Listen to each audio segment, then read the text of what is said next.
Hey everyone, in this video I'm going to tell you how I landed my first job in IT. Stay with me.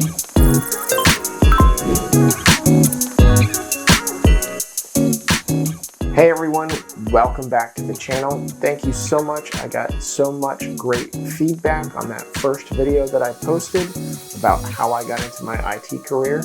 Please, if you haven't watched it, go back to that video first. Have a watch, let me know what you think, leave some feedback in the comments.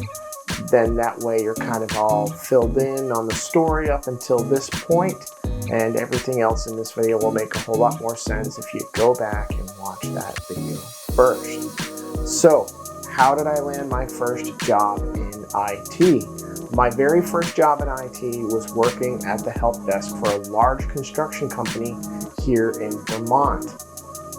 While I was attending college, I was working full-time, but in various other jobs not related to IT. I worked for a grocery store, I worked for a large retail chain, and one of the last jobs I had before I got into tech, I was working for a car dealership. And I did just about everything I could do at a car dealership except work in sales. I never sold cars while I was there. But I worked in the service department, I worked in the reconditioning department, I was a service advisor, I was also a part-time technician. I would do oil changes, tire rotations, and some other services. As a reconditioner, I would detail cars, apply accessories, I would get new cars ready for sale. When somebody bought the car, I would take in the used cars and I would clean those up for resale, or I would prepare those to go to auction. I would also check in the brand new cars as they came in off the truck. So I did an awful lot of jobs. None of them were related to IT. So while I was attending class and working full-time, I kind of felt this pressure to find an IT job finally. I had done an IT internship at the car dealership for a semester while I was finishing up my associate's degree. It was an unpaid internship, but it was still really good experience. Through that, I worked 1 day a week with the IT guy, and I say the IT guy because it was literally just one person doing the IT work for all of the dealerships in the chain of dealerships that were there. There was various other car dealerships, car brands, manufacturer dealerships. There's about 5 in total in that family. And so that one person supported all of those dealerships. He had to manage and administer different servers and set up new PCs, do all the help desk stuff, manage the backups. I mean, you name it, he had to do it because it was a one-person shop. He didn't outsource any. It was a breath of fresh air for him to have some support and some help. So while I was doing the internship, he and I got to know each other. I learned everything that he managed in the systems and stuff. And so when he took vacation, I was able to step in and manage the backups, do the help desk stuff, manage the servers, and I got some really good experience from that. Even when he came back from vacation, oftentimes I would get pulled from my regular duties to help him do IT stuff of various types. And so there was even one point where most of my day was IT work instead of the job I was actually hired to do, which was really fun. But it wasn't in my job title. The IT work wasn't in my job description. I couldn't list on my resume that I was working on a help desk or anything like that. But it was still a really good experience that I could speak to. While I'm going for my bachelor's degree, I'm starting to think about job hunting. I'm hearing a lot of students that are attending classes, they're talking about playing with labs and doing various other things while they're attending class. They don't have to work. I was working completely full-time the entire time I went to college. So I was taking night classes, or if I had classes during the day, I would step out during the day, take my class and come back, and then I would work a later shift so I could, not lose hours and still get the money. I felt like I had a little bit of a disadvantage. I wasn't able to continue to work on my IT skills that I was learning while I was in class during the day. So to kind of combat that and fill in those gaps, I set up a home lab. I had an old laptop that I was able to install Windows Server 2003 on, because that's the version of Windows Server that we were using in class to learn how to do Active Directory, DNS, and a bunch of other Windows Server functions. And I was able to continue to learn on that laptop outside of the classroom environment. And if I broke it, I had to reinstall everything again. I mean, this was before virtualization was mainstream. Virtualization was out. It was a technology that enterprises were using, but it wasn't mainstream. There was no consumer products. I couldn't buy a version for my home laptop to be able to run VMs. There was no OpenBox or any free virtualization tools either. I had to use old hardware and dedicate it to my lab. Additionally, I also had a CCNA lab. It was a few old 2600 series Cisco routers, some switches, and I would use that to work on the networking pieces that I was learning in my classes as well. Through that lab, I was able to apply things that I was learning during the day at my class and continue to keep those skills sharp. I wasn't really forgetting stuff. I was able to get some experience. You know, I learned how to break it. I learned how to fix it. It was really good experience. Outside of the labbing, I looked for other opportunities that I could use my IT skills before I was able to find a job, because I felt like having all that additional experience that I could speak to would help me. Of course, I was trying to get an IT job. That was the priority, but until I landed that IT job, I just looked for various ways that I could get experience using IT skills. And I did things like set up wireless networks and home networks for family and friends.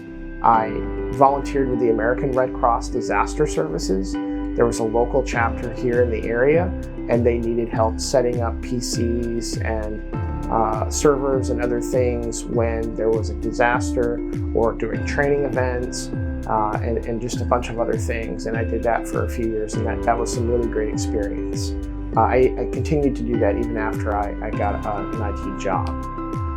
And so when the time came, I started to look around on job boards and other various places where jobs were posted to see what was out there. And one evening, I found a really great job description for a help desk position at this local construction company. The college that I was attending, Champlain College, had a career counselor, and what the career counselor would do is help people find jobs, get jobs, coach them on building a resume, how to do interviews, and various other things. And so I went to that department and I said, hey, I'm looking for a job. I could use some help. And they were more than happy to help me. I sent them a copy of my resume, and it was a standard resume. It had all my job experience, my education experience, but it wasn't a great looking resume. So what they did is they helped me reorganize it in such a way that showcased my IT skills and experience. Even though it wasn't a job, it was still experience that I could share, that I have this experience that I can connect with that you're looking for. So they helped me rebuild my resume, and additionally, they also coached me on the interview process. They prepared me for some of the different questions that I might get asked. They also coached me on what kinds of questions that I should ask while going through the interview process. The interview process is just as much an opportunity for them to learn about you as it is for you to learn about them. So some of the questions that I like to ask are, what keeps you here? What's a bad day look like here? What are some of your challenges that you're facing? And that allows me to get some really good information on what it's like to work for that company. Make sure when you're interviewing, you use that as an opportunity to really understand what's going on there and whether or not it's a good fit for you. Back to the story. Throughout that coaching process and that interview process, I got some really good feedback, got some really good information, took all that to the next interview and the next interview and the next interview, and I got a job offer and landed my first job in IT working the help desk. That was a really fun job. It was a very large company. They had a headquarters here in Vermont. They had several construction sites, locally, but then they had hundreds more all up and down the Eastern Seaboard, all across the country. There was always people calling in for help. There was always something to do. We also worked on projects. I got to help implement the voice over IP phone system there. They were refreshing their ERP system. We were always doing PC upgrades. So there was always plenty to do, and I got tons of experience. So in addition to just the help desk duties, it was also like being a systems administrator. I got a full administrator account access, so when there was a problem, I had the privileges to log into certain servers and troubleshoot the issue, as well as make the changes necessary to resolve the issue. I didn't do all of this in a vacuum. Yeah, I was able to, talk to the systems administrator and, verify with them that, here's what I think the problem is and here's what will fix it. But they didn't just let me run wild with these credentials in the network. So it was a really great job. In a future video, I'll tell you how that job ended, because that's a really good story too. But that's how I got my first job in IT. If you're attending college, or even if you're not attending college, there's a lot of resources out there available for you to get help building your resume and to get some ideas on coaching throughout the interview process. If you haven't done so already, you should go check out the Discord server that we started called It's All About the Journey. And there you'll find a bunch of other people in the tech community that are studying for certifications, looking for their first job in IT, and all the way up to, probably just about to retire from IT. So there's lots of really good experience there. And every time I'm in there, I always see people willing to review resumes for you, help coach you through the interview process, and do all of those things that I kind of talked about with your career counselor. If you're attending college, you should see if your college has a career counselor or like a career department that can help place you in a job and do all those things I kind of mentioned before. It's a really great resource. It helped me out an awful lot, so I recommend that you check it out too. That's how I got my first IT job. Thank you so much for joining me in this video, and I hope you'll join me in the next.